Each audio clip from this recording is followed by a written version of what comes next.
Fala pessoal! E aí, vamos entrando, sejam todos bem-vindos, bem-vindas, bem-vindes. E aí, como é que vocês estão? Não sei do lado de vocês, mas aqui tá quente, cara. É aquilo que eu falo, né? Passou dos 30, o curitibano já tá derretendo. E aí, estão conseguindo me ver bem, me ouvir bem? Deixa eu ver aqui, tô tentando ajustar essa luz no meu rosto. Acho que tá melhor assim, né? Ok, ok.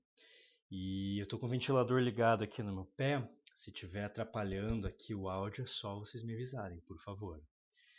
E aí, fazendo aquela sala antes de a galera chegar um pouco mais, já vejo que tem gente aí. E hoje, como acho que muita gente já sabe, não é dia de live de game, mas é dia de live de psicologia pura. Mas mais do que psicologia pura, psicologia aplicada, vamos dizer assim, aplicada no nosso cotidiano, aplicada na nossa vida, na nossa rotina, nas nossas escolhas. É falar um pouquinho sobre diversos aspectos da psicologia. E hoje eu vou estar reagindo a uma notícia de um estudo, ok? Que foi passada para mim pela minha queridíssima esposa, que deu uma ótima ideia para a live. Para quem não sabe, minha esposa também é psicóloga, então ela é super manjadora dos Paranauê aí também.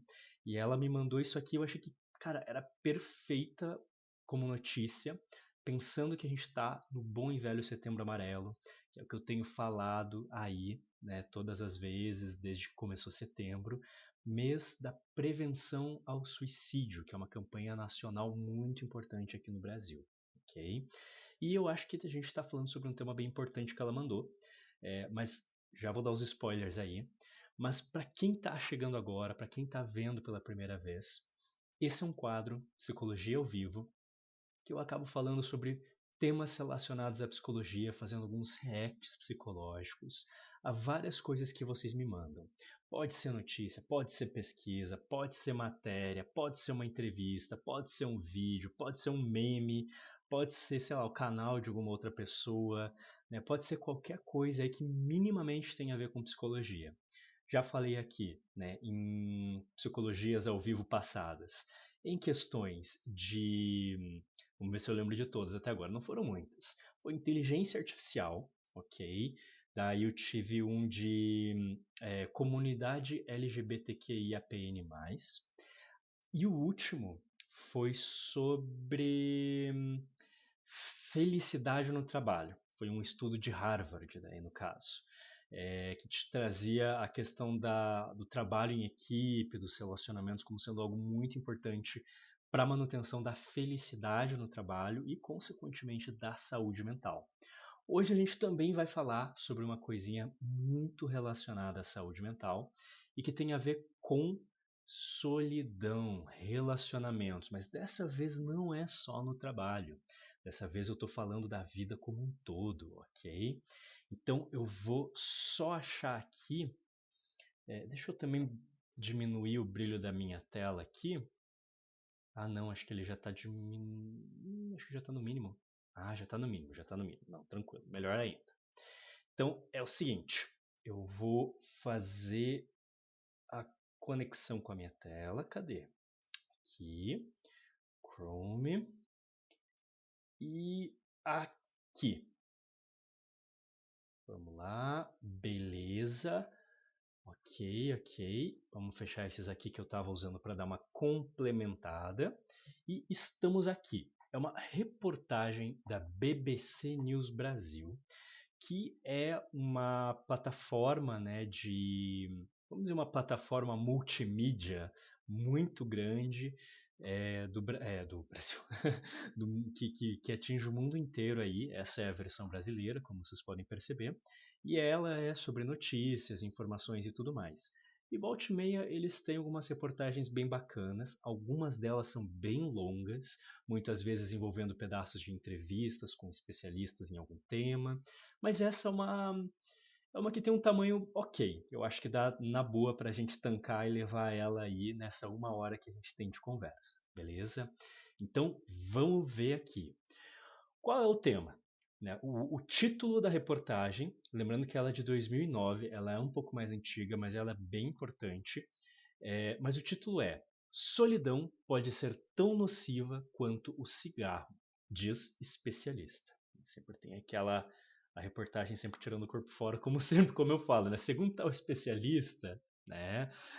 Mas o que que acontece? O título, com toda certeza, é um pouco clickbaity, vamos dizer assim, tem um pouco dessa coisa do clickbait, de chamar atenção, né?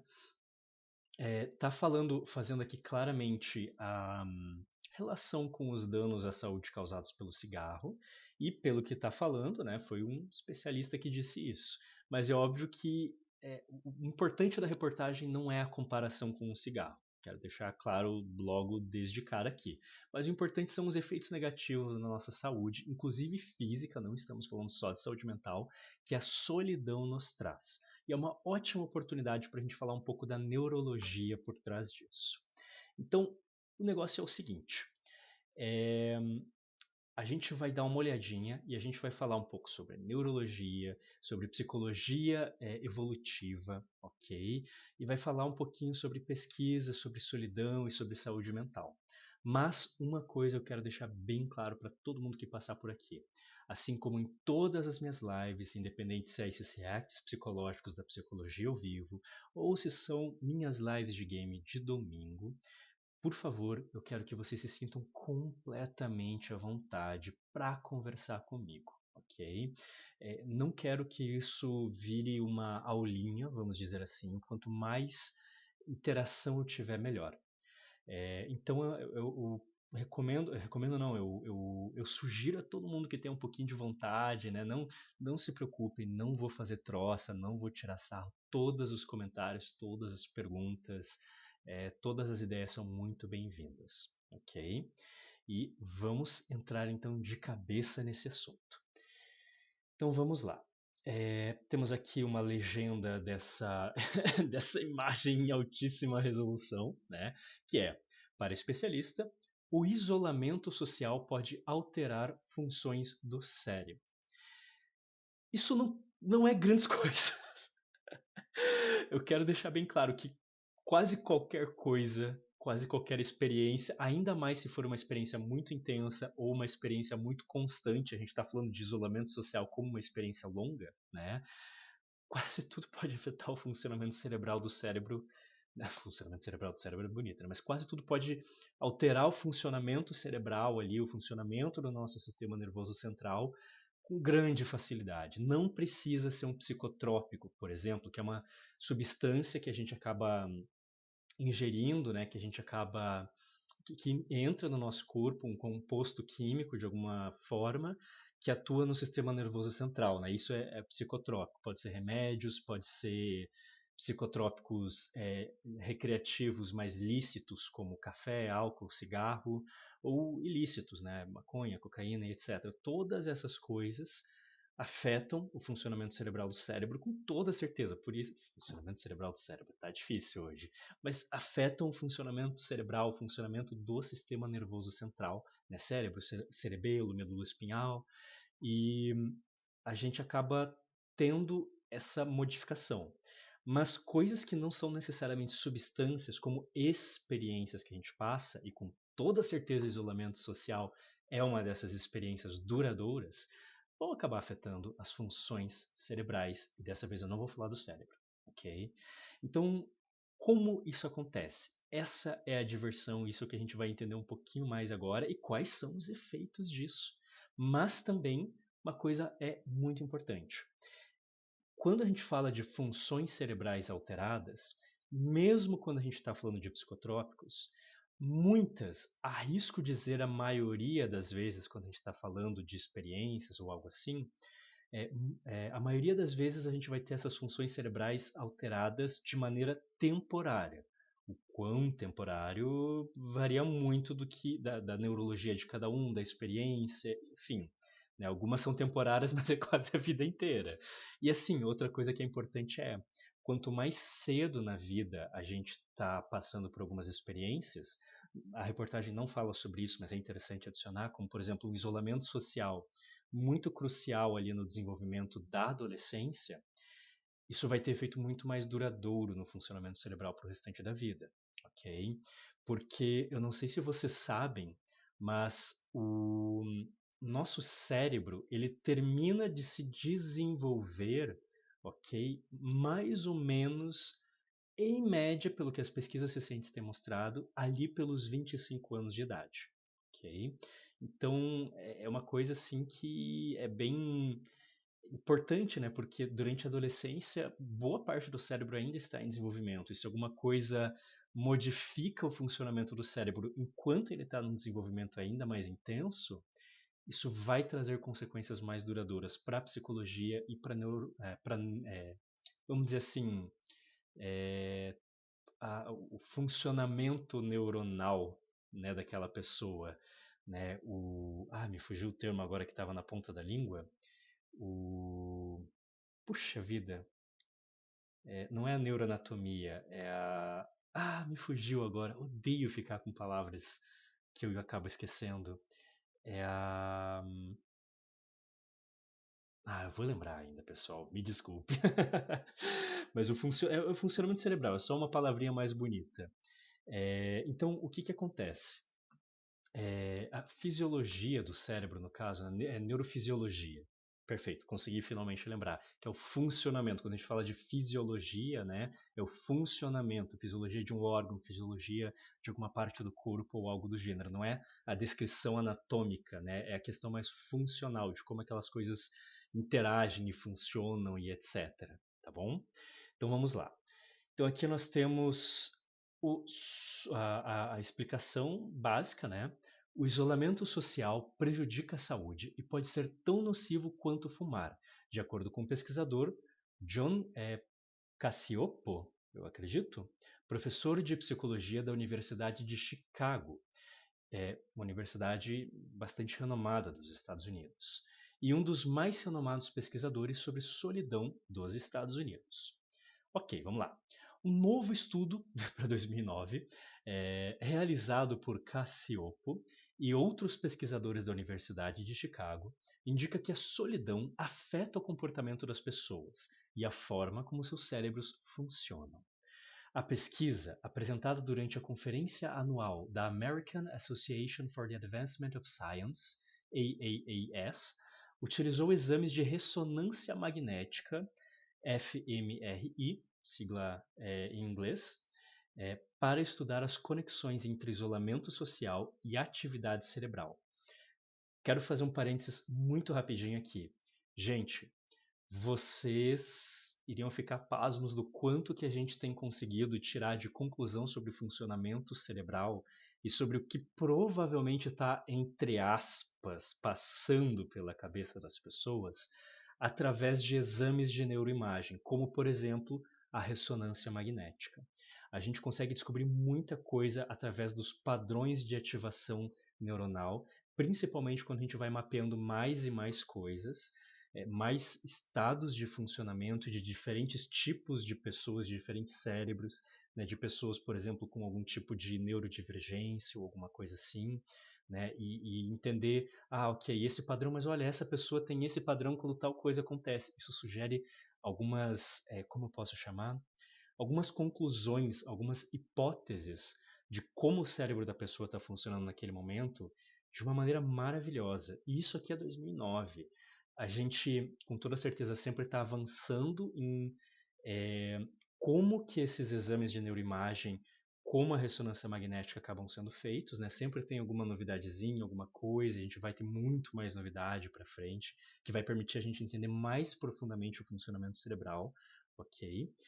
E outra coisa que é importante é que quanto mais a gente vai tendo essa biblioteca, vamos falar assim, de diferentes funcionamentos cerebrais que a gente analisa, mais a gente consegue comparar para tirar conclusões e também com mais tempo, mais criatividade, ok? As pessoas, os pesquisadores acabam tendo de como tirar essas conclusões, de como tentar determinados, nossa, tá difícil hoje, mas como conseguir avaliar e hipotetizar, vamos dizer assim, determinados estados de funcionamento cerebral, ok? Eu vou dar um exemplo muito legal de como isso aqui acontece. As pessoas, através desses exames de neuroimagem, a gente percebe que elas têm um funcionamento cerebral muito específico, um padrão de ativação dos neurônios muito específico, quando a gente pede para elas para se imaginarem no futuro, ok? E tem um funcionamento, um padrão de ativação neuronal diferente quando você pede para elas imaginarem outra pessoa no futuro, um outro indivíduo, daqui semanas, daqui anos, ok? Então, ela tem um padrão específico, independente do tempo, para a questão dela no futuro e um para outra pessoa. Pessoas com TDAH, né? O cérebro das pessoas que têm TDAH, nesse mesmo estudo que avaliou isso, avaliou que nas primeiros dias, nas primeiras semanas, o cérebro de TDAH mostra um padrão neuronal de funcionamento equivalente do de uma pessoa que não tem TDAH, né? O transtorno do déficit de atenção e hiperatividade, é, imaginando ela mesma naquele mesmo período. Só que quando se pede para analisar daqui, por exemplo, anos, o padrão neuronal ele se assemelha mais no TDAH a uma pessoa que não tem TDAH pensando em outro ser humano daqui vários anos. E isso levou a uma ótima conclusão, uma conclusão assim muito criativa, muito inteligente, eu diria, de que pessoas que têm TDAH têm um cérebro que tem uma dificuldade, ok, inerente, uma dificuldade do próprio cérebro, uma dificuldade neuronal de conseguir fazer uma autoprojeção num futuro minimamente distante, um futuro até de médio prazo, não estou falando nem de muito longo prazo. E isso é um dos obstáculos, então compreende-se que pessoas com TDAH acabam sofrendo, ok? Então, quando a gente está falando, utilizou exames de ressonância magnética e tudo mais, é esse tipo de sacada que a gente está tendo. A gente vai lá, pega, compara com pessoas que têm um determinado fator, não têm um determinado fator, e a gente acaba tirando várias dessas conclusões. Então é isso aí, vamos lá. Os especialistas verificaram que, em pessoas mais sociáveis, uma região do cérebro conhecida como estriato ventral, o nome que eu geralmente acabo, que eu mais conheço é corpo estriado ventral, ok? Mas dá para a gente usar como sinônimos aqui, tá bom? Ficou mais ativa quando elas observaram imagens de pessoas em situações agradáveis. Perfeito? O mesmo não ocorreu nos cérebros de pessoas solitárias. Até agora isso não quer dizer nada pra gente. Para uma pessoa que não sabe a importância do corpo estriado ventral, isso não quer dizer nada. Mas vamos lá, vou seguir um pouquinho mais, daí eu já explico um pouquinho melhor o que isso quer dizer, qual que é a importância desse achado. O estriato ventral, crucial para o aprendizado, é uma região importante do cérebro, ativada por estímulos que os especialistas chamam de recompensas primárias, como a comida, e recompensas secundárias, como o dinheiro. A convivência social e o amor também podem ativar a região. Vamos lá. Ele é crucial para o aprendizado, com toda certeza, mas não esperem que seja um aprendizado num sentido muito de funções executivas da palavra, um aprendizado muito complexo de aprender 2 mais 2, assim, ele é importante para qualquer tipo de aprendizado, mas ele ajuda num processo muito mais básico. Por quê? Aqui não está falando, mas o corpo estriado ventral, ele está localizado, ele faz parte de um sistema muito maior do cérebro chamado sistema límbico, que basicamente é um sistema cuja função mais famosa, mais proeminente, vamos dizer assim, é fazer o controle, a manutenção, o manejo, o processamento e várias outras coisas das emoções. Ok? É isso que é o principal do sistema límbico. Ele pega várias partes diferentes do nosso cérebro. A gente está falando de várias partes mesmo, desde algumas partes como o giro do cíngulo, o próprio corpo estriado ventral e até mesmo partes assim que têm uma interface como os lobos temporais, que também estão relacionados a principalmente consolidação de memória de longo prazo, para citar um dos principais aqui. Então, ele é um sistema que está pegando várias partes do cérebro, ele geralmente fica mais na parte do meio do cérebro, ok? Mais assim no centro e não tão na parte externa. Isso ocorre muitas vezes porque funções mais básicas, e a gente conseguir sentir emoções é uma função muito básica para a sobrevivência, geralmente estão mais no centro do cérebro e funções um pouco mais complexas estão mais nas partes externas. E uma das coisas que se acredita que isso acontece é porque muito provavelmente houve uma seleção natural que fez essa evolução ocorrer, de que se a gente tem alguma batida na cabeça, um traumatismo craniano que gere uma LEA, né, uma lesão encefálica adquirida, a gente acaba perdendo funções como, por exemplo, sei lá, fala, capacidade de fazer soma ou alguma coisa assim, que pra gente parece muito importante para a sobrevivência, mas que é infinitamente menos importante do que, por exemplo, a capacidade que a gente tem de controlar os músculos do coração, do pulmão, né, o tônus muscular, né, para conseguir ficar de pé. São coisas muito mais centrais. Então, assim, isso, o sistema límbico ele está um pouco mais no centro, ou seja, ele é essa coisa mais central para a sobrevivência, muito mais do que ser capaz de se comunicar, né, a área de Broca, de Wernicke, ou o córtex pré-frontal ali para fazer cálculos, tomar decisões complexas, ok?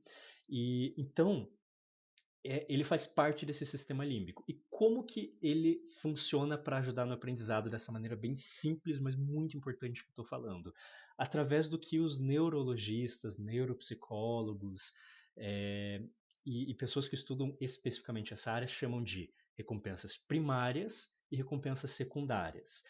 Psicólogos, no geral, não usam tanto esses termos técnicos, é mais um termo dentro da neurologia, mas eu já explico alguns equivalentes dentro da psicologia. Mas o que seriam recompensas primárias, de um jeito bem fácil? São coisas que estão diretamente ligadas à nossa sobrevivência, como comida, como ele deixou ali, né, a reportagem colocou muito bem. E recompensas secundárias são coisas que estão indiretamente ligadas com a questão da nossa sobrevivência e que muitas vezes passam por um processo de aprendizado para a gente entender que aquilo tem a ver com a nossa sobrevivência. E o exemplo ali é muito bom, como o dinheiro. Eu acho que é um dos melhores exemplos possíveis. Então, comida. Você tem instintos naturais para conseguir compreender que comida é uma coisa importante. Você sente fome. Você, digamos assim, é quase que como se você fosse atraído pela comida quando você está sentindo fome. Você vê a comida, você sente o cheiro da comida. Cara, é uma atração incrível, né? Agora, uma recompensa secundária, por exemplo, o dinheiro, que é um ótimo exemplo, como eu falei.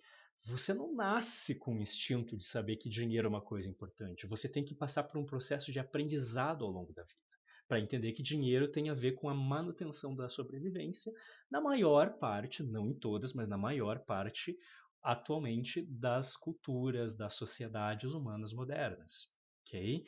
E como que isso aqui pode ser explicado de um ponto de vista psicológico? Aqui eu vou entrar no behaviorismo, análise do comportamento, e até eu vou por uma coisa meio pré-behaviorista, uma coisa que é bem fundamental para a análise do comportamento, mas que é um pouco anterior até, e tem a ver com a ideia de pareamento, com a ideia de associação. E a pessoa assim que é conhecida por isso foi o Ivan Pavlov, ok? Russo, pelo nome, vocês conseguem imaginar, mas ele era um fisiologista, ou seja, ele estudava fisiologia, como eu expliquei agora há pouco, funcionamento da nossa biologia, do nosso corpo, né? Assim, é como as coisas funcionam ali. E o que, que ele definiu muito bem? Essa questão do que acabou sendo chamado até hoje em dia e é utilizado dentro da análise do comportamento e outras abordagens mais modernas da psicologia, de pareamento ou de associação.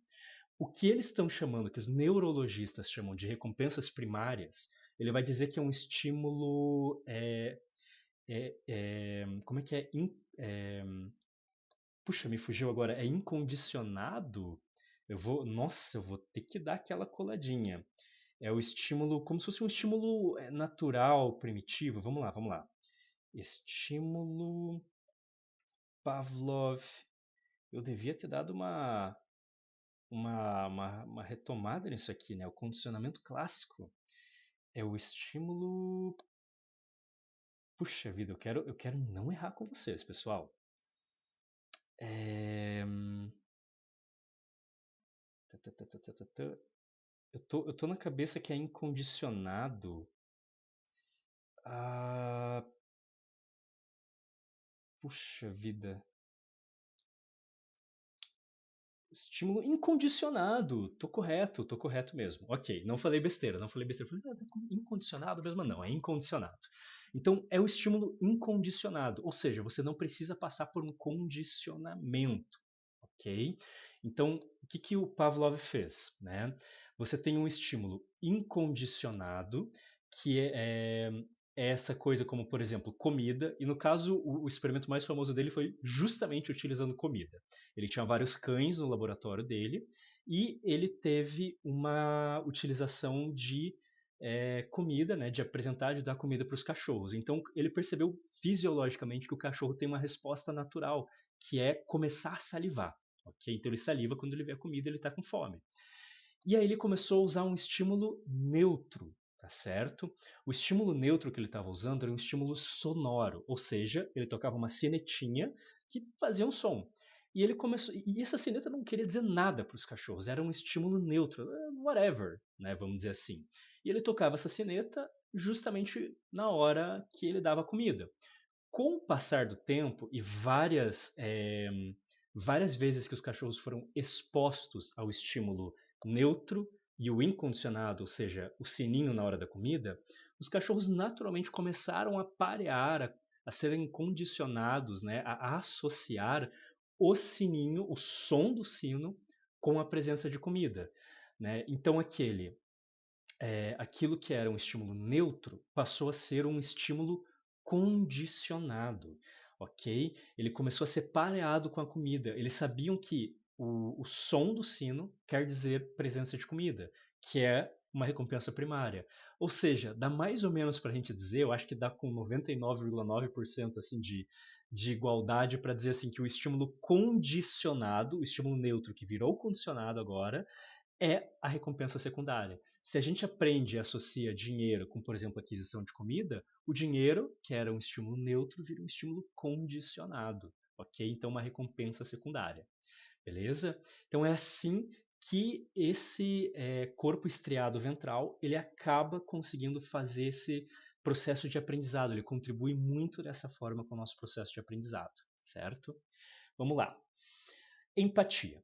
Os especialistas também verificaram que uma outra região do cérebro, associada à capacidade de empatia com o próximo, ficou muito menos ativa entre os solitários do que nos mais sociáveis, quando observavam imagens de pessoas em situações desagradáveis.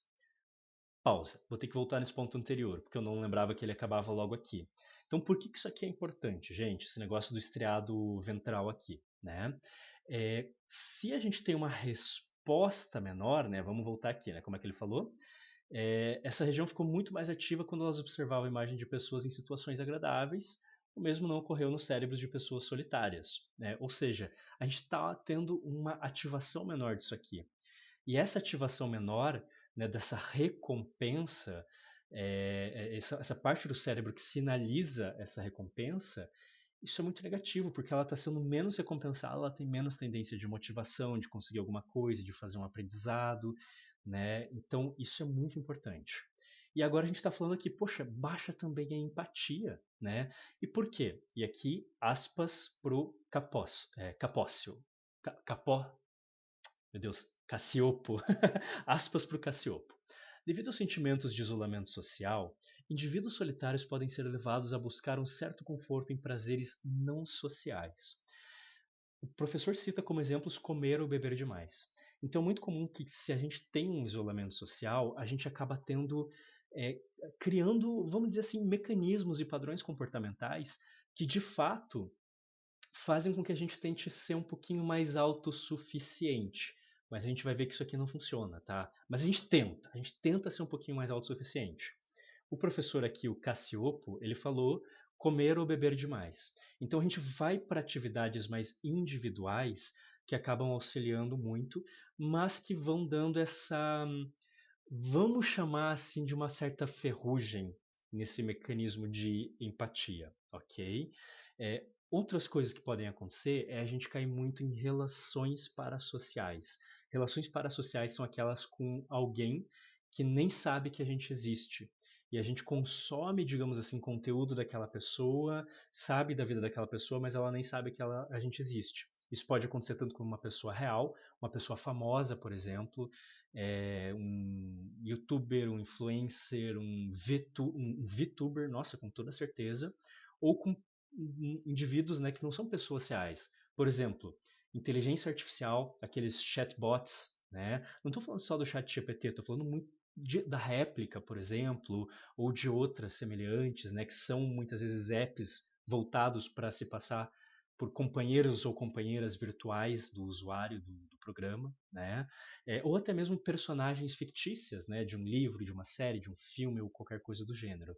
Então a gente tem contato com o que aquela personagem disse, a gente sabe o que passou pela cabeça da personagem, mas ela nem sabe que a gente existe até porque ela não é real. Então a gente pode criar até relações parasociais, que não é uma coisa que ele está falando aqui, mas pode acontecer, para tentar meio que lidando com isso. Só que isso vai enferrujando algumas das habilidades sociais até no nível neurológico, ok? Então, de acordo com a reportagem sobre o estudo publicada pelo jornal britânico Daily Telegraph, a solidão prejudica a imunidade, provoca depressão, aumenta o estresse e a pressão sanguínea, e também aumenta as mais chances de uma pessoa desenvolver, desenvolver o mal de Alzheimer. Acho que teve um errinho de. é, e também aumenta as chances. Ah, não. Perdão, eu que li errado. E também aumenta as chances de uma pessoa desenvolver mal de Alzheimer. Perdão. Então, o que ele está falando aqui? Basicamente, o que ele está dizendo temos vários problemas como aparecimento de transtornos mentais provoca depressão. Eu não gosto do termo provoca depressão, porque transtornos mentais são multideterminados. Então, é um fator a mais que ajuda, que contribui para o aparecimento de um transtorno depressivo, seria o termo mais correto, ok? Mas prejudica a imunidade, aumenta o estresse, a pressão sanguínea e também aumenta as chances de uma pessoa desenvolver o mal de Alzheimer. E o mal de Alzheimer é uma questão muito neurológica. Tem a ver, se eu não me engano, com como é que é a via nigra, né? Agora me fugiu. Não lembro, acho que o corpo estriado, via nigra, outras partes ali. Me fugiu agora de cabeça, vou ficar devendo essa parte, ok? Nossa, pior que faz muitos. Nossa, acho que faz mais ou menos uma década que eu estudei a questão do Alzheimer no cérebro pela última vez. Mas ele é muito neurológico, tem a ver com a. Como é que eu posso dizer? A degradação dos neurônios dentro dessas partes ali, que conectam partes muito importantes do cérebro. Né? Quando a gente chama de via, porque conecta, faz conexão. Imagina como se fosse uma highway, ok? Uma rodovia muito importante de trânsito de informações, ok? E isso é muito importante porque a gente está falando de questões de transtornos mentais, transtornos que têm muito a ver pesadamente com a questão neurológica, e também vários sintomas, problemas, indicadores, doenças de cunho que a gente vai chamar, entre aspas, mais de físico. Né? Só que perceba, tá tudo misturado. Por isso que hoje em dia, quando a gente fala de saúde, saúde é uma coisa só. A gente não tem separado muito mais, os profissionais de saúde já não separam mais tão pesadamente saúde mental de saúde física. Olha só, tá tudo junto e misturado. Não tem mais essa coisa de somatizar, né, que era trazer uma coisa mental para o corpo. Não, na verdade, elas estão sempre ocorrendo simultaneamente, ok? Até porque hoje em dia a gente entende muito mais a neurologia dos transtornos mentais. E a gente está percebendo que o transtorno mental ele não acontece no vácuo, no éter. Ele está no nosso corpo, né? Tanto na neurologia do sistema nervoso central quanto no corpo como um todo, né? Ele é expresso, né, pelo nosso corpo de várias maneiras. E aí a gente continua. Indivíduos solitários tendem a ter menos motivação. Olha só, eu estava falando da motivação aqui antes, né? E uma das coisas que eu acredito, não li o estudo, tá, pessoal? Eu acredito que seja muito também por causa dessa questão aqui. E menos perseverança também pode ter muito a ver com esse funcionamento que a gente estava falando. O que dificulta a adoção de dietas mais saudáveis e a prática de exercícios. Inclusive, o que isso aqui também faz? A solidão, como ela traz menos motivação e perseverança, faz a gente entrar facilmente em um ciclo de cansei de vamos dizer assim, parece que é muito difícil, parece que eu estou sem energia para procurar pessoas e a gente acaba entrando nesse ciclo de solidão, ok? Isso é muito importante da gente falar, porque é difícil das pessoas saírem. É muito fácil alguém falar assim, pô, é só você fazer tal coisa. Ah, mas por que você não sai de casa? Não é resolver o teu problema de solidão? Só que quando a gente está nesse estado de solidão, literalmente o nosso funcionamento neurológico está alterado. Então é difícil, ele vira um ciclo vicioso para a pessoa e muitas vezes a gente precisa de uma intervenção externa de qualidade. Eu não estou falando uma pessoa empurrando a pessoa sem saber o que está fazendo, não, mas muitas vezes até um profissional para conseguir sair desse ciclo. Nos meus trabalhos em psicologia, eu ajudo pra caramba. Nossa, quantas pessoas eu já ajudei a trabalhar essa questão que eram pessoas que estavam nesse ciclo, ok? De eu tô num isolamento social, eu quero sair desse isolamento social, porque tá me fazendo mal, mas eu não sei como fazer isso. Só que ela foi meio que. Tem um termo também em inglês, é difícil, eu sempre me embolo para falar esse termo em inglês. Learned helplessness, né? Que é como se fosse uma falta de capacidade aprendida, uma desesperança aprendida, né? Que a pessoa ela aprende a ter desesperança com relação àquilo e ela acaba nem investindo para arrumar o problema, porque parece que o feedback, a devolutivo ambiental, as informações que ela está recebendo é de que não vale a pena, que você não vai conseguir, que não vai dar certo. Então a gente entra nesse looping horrível, esse feedback, esse ciclo vicioso, né? E não é só uma questão de, é só fazer isso. Poxa, mas cara, é óbvio que a pessoa pensou nas coisas básicas que a gente tem para falar. Por isso, muitas vezes é necessário um profissional, ok? Então, segundo Cassiopo, 1 em cada 5 americanos sente solidão. Esse aqui é um dado interessante, né? Porque, poxa, é muita gente, é 20% da população dos Estados Unidos, né? Não acredito que seja tão diferente assim aqui no Brasil, né? Voluntários. Aqui a gente está falando daí de uma pesquisa bem interessante, né? O especialista é um entre 5 autores de um artigo publicado na edição mais recente da revista científica Journal of Cognitive Neuroscience. Como parte do estudo, 23 estudantes do sexo feminino foram testadas para determinar quão solitárias elas eram. É, de- é interessante porque quando a gente está falando de estudos neurológicos, a gente vai preferir, se a gente está tentando fazer uma representação boa de toda a população, o ideal é a gente pegar de pessoas de todos os sexos, vamos dizer assim, né? Não sei qual era o objetivo específico desse estudo para pegar estudantes do sexo feminino, mas eu gostaria de descobrir se eu fosse mais a fundo aqui, né? Porque o cérebro feminino é muito diferente do masculino? Não exatamente, não é tão diferente assim, mas existem algumas diferenças, ok? Existem sim algumas diferenças. A própria existência do ciclo menstrual, de toda a questão da variação hormonal, afeta pesadamente o funcionamento neurológico, ok? Em vários sentidos, certo? Então, coisas assim, é interessante a gente pegar homens, mulheres e tudo mais, mas como eu falei, eu não sei exatamente quais eram os objetivos, talvez tivesse bons motivos para ser apenas sexo feminino, né? Então vamos lá.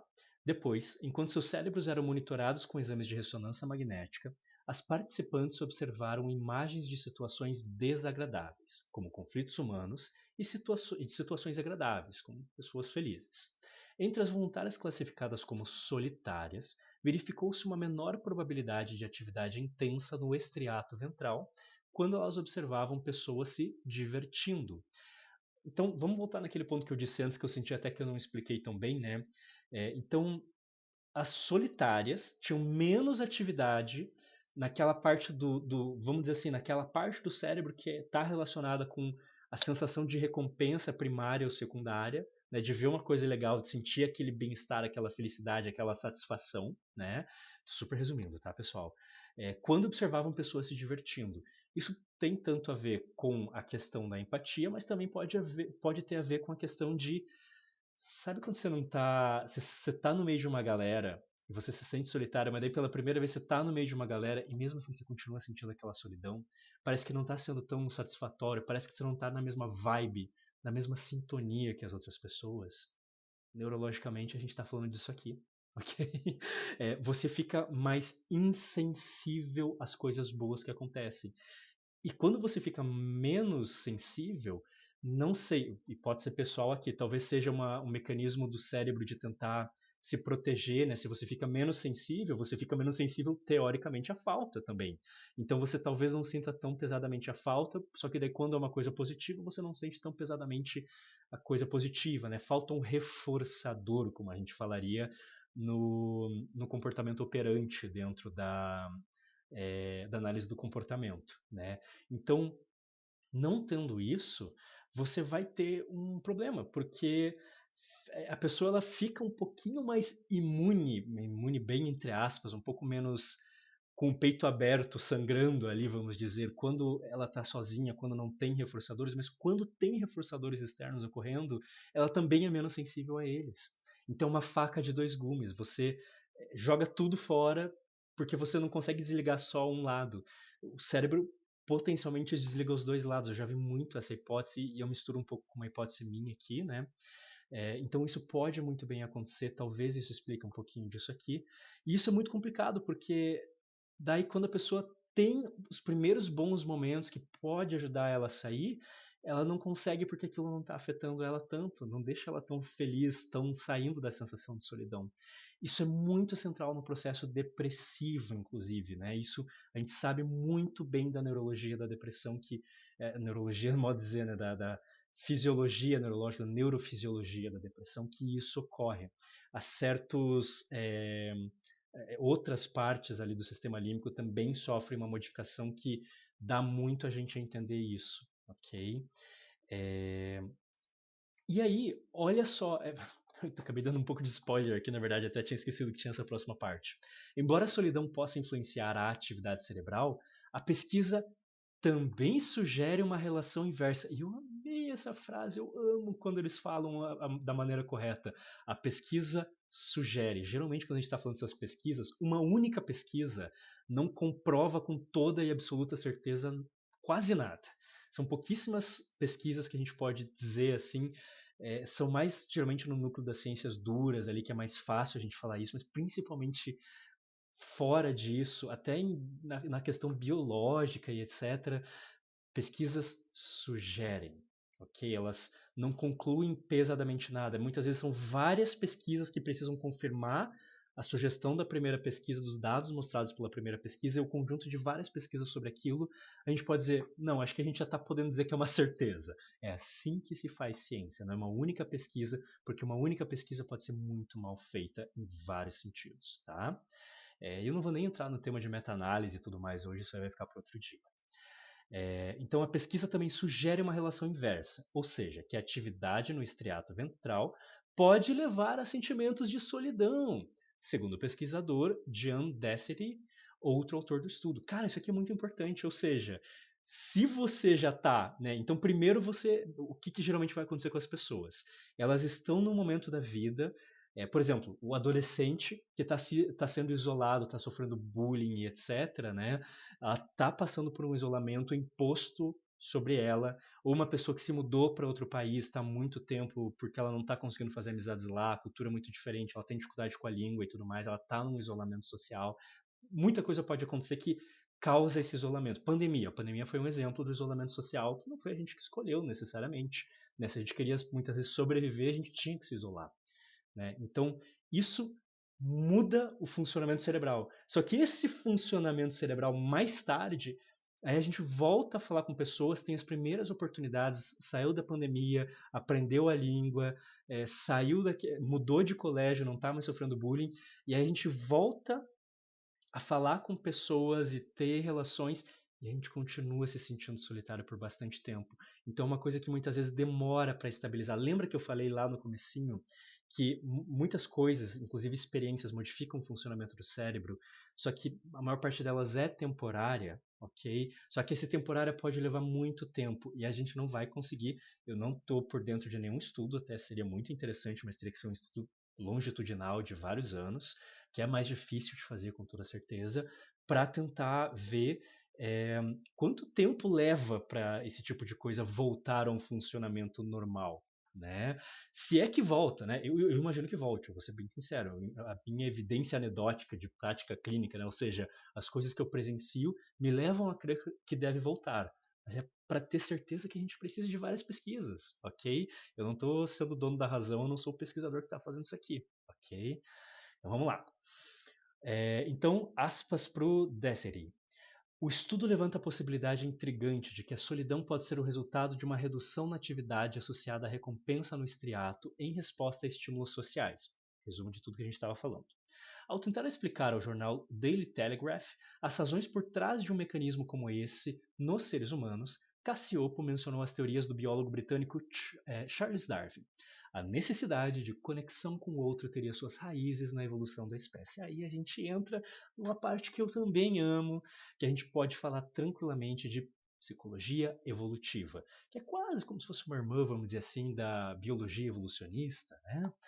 Só que aplicada dentro da psicologia. Tá? Já falo um pouquinho mais sobre isso. Para sobreviver e criar seus filhos, humanos tiveram que se unir, diz o pesquisador. Altruísmo e cooperação ao longo da evolução humana permitiram que a espécie florescesse. A solidão, como a dor física, teria evoluído nos humanos de forma a produzir uma mudança no comportamento. Esse mecanismo, de acordo com Cacioppo, sinaliza a necessidade ancestral do homem de se agregar socialmente. Então, que é a psicologia evolutiva? Já falei em outras lives aqui, vou dar um resumo. Eu gosto muito de falar sobre esse tema, então vamos lá. Psicologia evolutiva é difícil de falar, não é bem um ramo dentro da psicologia, mas eu vou resumir como se fosse, tá? Como se fosse um ramo dentro da psicologia que tenta estudar por que o funcionamento que a gente tem na nossa psicologia, nesse momento, na atualidade, é, existe a partir de contextos que já não existem mais da antiguidade do desenvolvimento da espécie humana. Em outras palavras, a gente faz quase como se fosse uma, entre aspas, arqueologia. A gente se baseia, na verdade, muito na arqueologia para fazer esse estudo, né?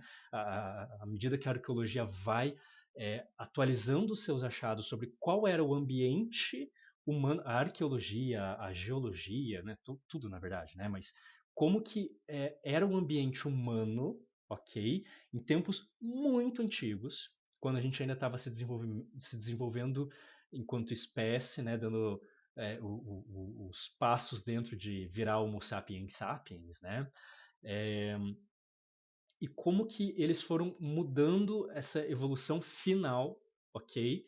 Principalmente na nossa neurologia, neurofisiologia e do funcionamento psicológico a partir disso, é, como uma forma de mecanismos para conseguir sobreviver melhor a esses meios. Meios que com o passar do tempo não existem mais. E qual que é o principal meio que a gente está falando aqui? De muito tempo atrás, a gente já era uma espécie muito gregária, a gente se unia, ok? Para conseguir sobreviver. Só que a gente precisava sobreviver em grupos muito pequenos, que é muito diferente das sociedades que nós temos hoje em dia. Então, a principal coisa que mudou de lá para cá é o tamanho dos nossos grupos sociais. Antigamente, durante mais do que 95% da história do Homo sapiens, é, a gente teve um período, né, do Mesolítico, do Paleolítico, em que a gente não tinha inventado ainda a agricultura, ok? Então, nós éramos caçadores-coletores, caçávamos carne, proteína, coletávamos, né, os nossos alimentos mais de origem vegetal, vamos dizer assim, e por causa disso, pela disponibilidade da alimentação, a gente precisava também migrar, né? Então éramos nômades. Então caçávamos, coletávamos e éramos nômades. Como isso fazia com que a nossa sociedade, os grupos sociais, os bandos, como muitos antropólogos chamam, né, os grupos originais humanos, eles não tinham acesso a um surplus de comida, um excedente de alimento, acho que é a melhor palavra em português, a gente acabava tendo um problema muito grande, que é, sem um excedente de comida, tendo que se mover e etc., porque senão a gente ia acabar com os recursos de uma região pequena, a gente não conseguia sustentar grupos maiores do que 100 pessoas em média.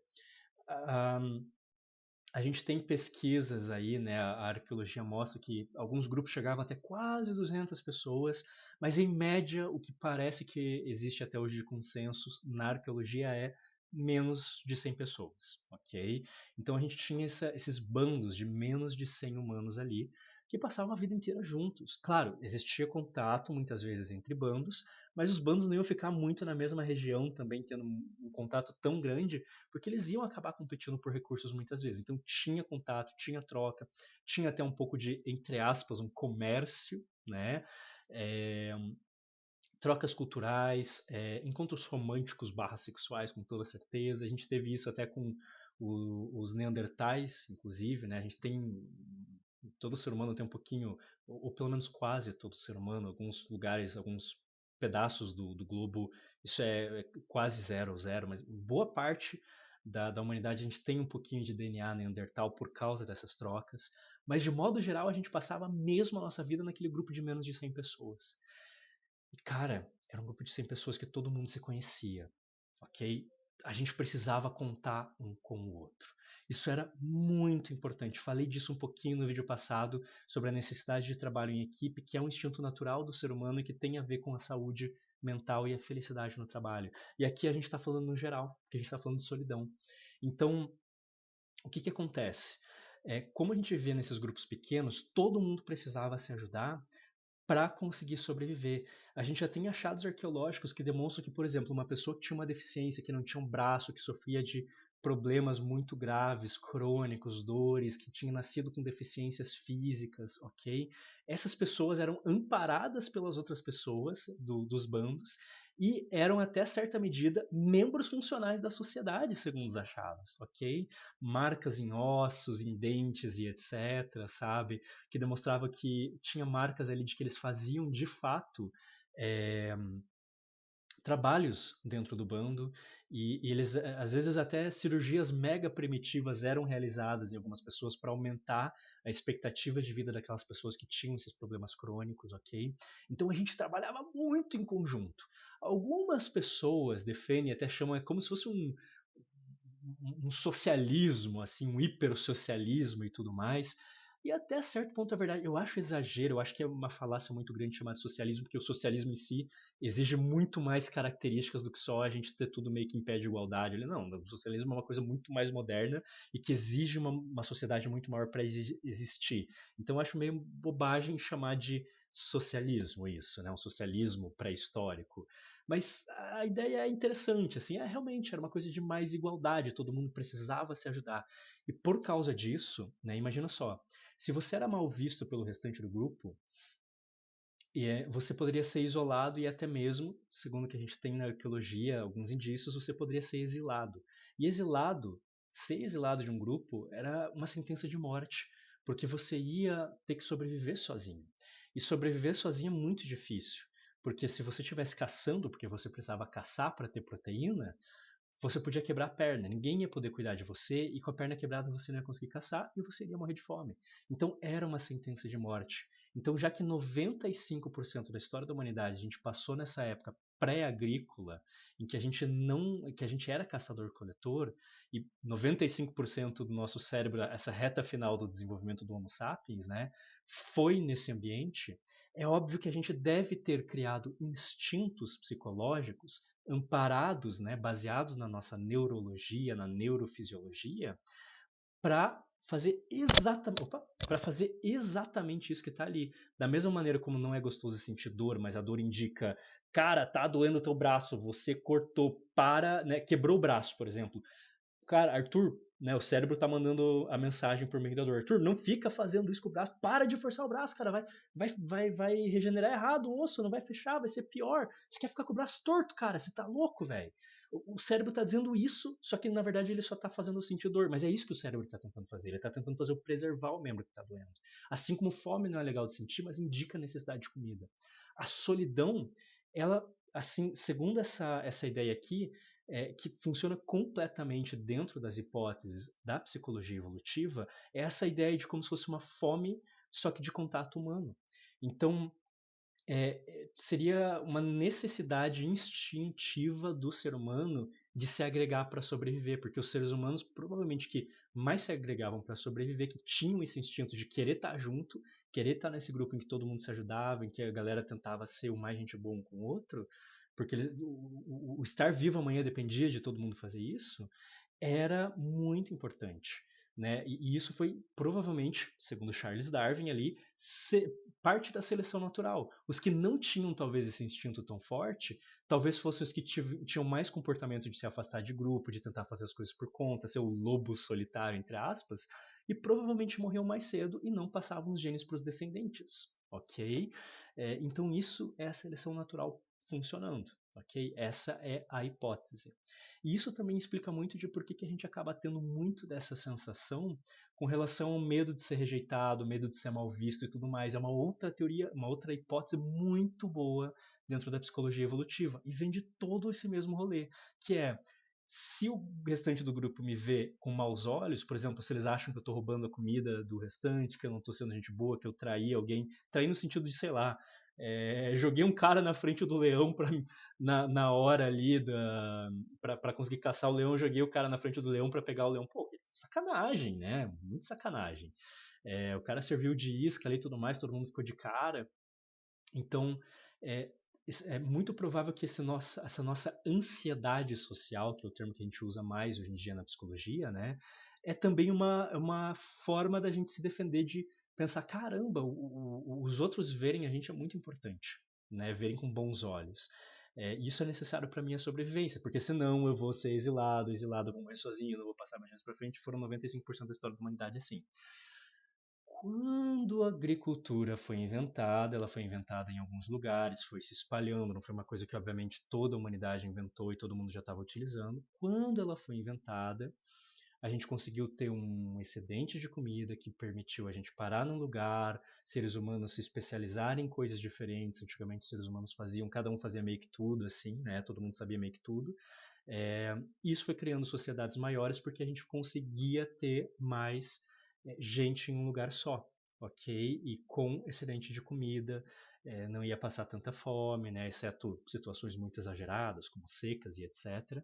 Mas aí a coisa mudou. Aí a gente veio com religião, com leis, com vários outros dispositivos sociais para tentar fazer todo mundo funcionar em conjunto.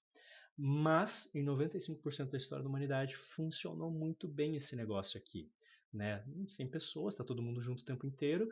A solidão era importante porque ela só te impedia de sair daquele grupo que você convivia a vida inteira. Só que ela potencialmente ficou muito disfuncional hoje em dia, em que a gente tem uma sociedade em que 100 pessoas é um rolê na quadra, você vai ver 100 pessoas sem saber o nome delas. Se você mora numa cidade grande, numa capital, por exemplo, de algum estado, você vai ver 100 pessoas assim dando a volta no teu condomínio de vez em quando, né? Está rolando uma festinha ali embaixo. Só que você não vai ter interagido com nenhuma delas. E aí, muito provavelmente, uma coisa que era muito mais fácil de a gente ter acesso no passado, quando a gente vivia com menos pessoas, agora tendo todo mundo, né, muito mais pessoas ao nosso redor, a gente não tem a interação. E aí vem a solidão, e a gente sofre muito com ela de maneira disfuncional, porque ela já não está mais dando conta da realidade que a gente tem hoje em dia. Né? Ela ajuda até certo ponto, porque a gente socializar é muito importante, mas é tão fácil ela passar de um limiar em que ela mais atrapalha do que ajuda, sabe? E isso potencialmente foi o que aconteceu com a gente, tá certo? E assim, hoje a gente não teve nenhuma conversa, não teve nenhuma interação diferenciada aqui, acabou sendo meio aulinha, mas tá tudo bem. Isso aqui fica gravado por vários dias depois, 7 dias depois. Eu vou colocar na íntegra no YouTube, como sempre eu estou fazendo. Infelizmente eu perdi só a segunda, que foi a que eu falei do LGBT, né, da comunidade. Mas eu agradeço imensamente a todo mundo que passou por aqui, todo mundo que viu. Espero que vocês tenham se divertido, tenham aprendido uma coisinha nova, que a gente falou aí de saúde mental, falou de solidão, uma coisa extremamente importante agora no Setembro Amarelo, prevenção do suicídio, né, para lidar com depressão, outros transtornos mentais. É muito importante tudo isso aqui, tá bom? Foi muito divertido ter essa oportunidade de poder falar sobre tudo isso e eu agradeço imensamente a todo mundo que participou da live, ok? Espero mesmo que vocês tenham curtido e eu desejo a vocês a melhor semana possível aí, tá bom? Se vocês quiserem, me sigam no Instagram, vocês podem mandar direct por lá, é uma forma de se comunicar comigo. Ainda mais se vocês estão passando por alguma necessidade. Eu sou psicólogo clínico atuante, eu faço psicoterapia, ok? Também tenho os meus serviços, estou com a agenda aberta, ok? Se alguém está precisando de alguma coisa. Mas também, se quiser colar só nas lives aqui, tá maravilhoso, tá mais do que ótimo. Vocês são sempre muito bem-vindos. Faço as lives da Psicologia ao Vivo toda segunda-feira, ok? Com temas diferentes, vocês podem mandar temas, vocês podem mandar ideias. E também tenho as lives de domingo à noite, todo domingo à noite, perdão, quase falei errado aqui, não, tá certo, das 7 horas até as 9 horas. São 2 horas de live, ok? E eu tô variando entre duas séries. Essa semana que eu passou agora foi a psicologia de The Witcher 3, na qual eu tô jogando The Witcher 3 e fazendo toda uma análise psicológica. Na próxima semana é uma livezinha mais light de Minecraft para dar mais possibilidade para o pessoal conversar comigo. E eu tô alternando de semana para semana. E é isso aí, galera. Se vocês gostaram, sintam-se completamente à vontade para seguir, para conversar, para mandar alguma coisa, para colar nas próximas lives. E tô aí para acompanhar vocês aí nessas lives educativas de segunda-feira e nas lives de domingo para acompanhar vocês nos embalos bem das bad vibes de domingo à noite, para vocês não ficarem completamente sozinhos, para terem uma companhia aí que eu espero que seja legal e que vocês curtam, tá bom? Um grande abraço, tudo de bom. Uma ótima semana e até a próxima.